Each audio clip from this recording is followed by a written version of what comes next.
Start by adding 1 whole egg to your shaker. Excellent.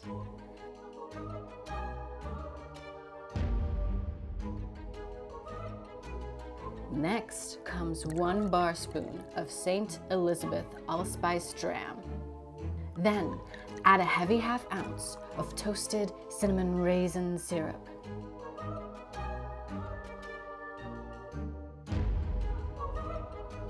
Moving on to a ½ ounce of heavy cream. You can also use a dairy substitute of your choosing. Give it a hard whip shake for 5 seconds.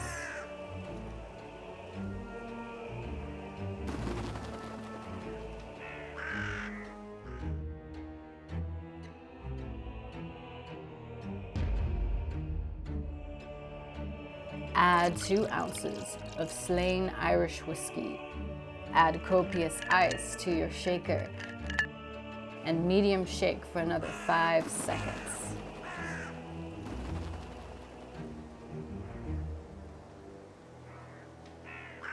Strain into an Irish coffee glass.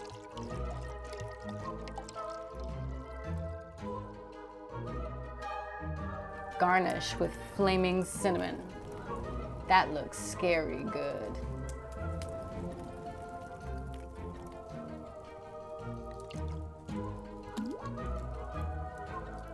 And that's the Barmbrack. Happy Halloween.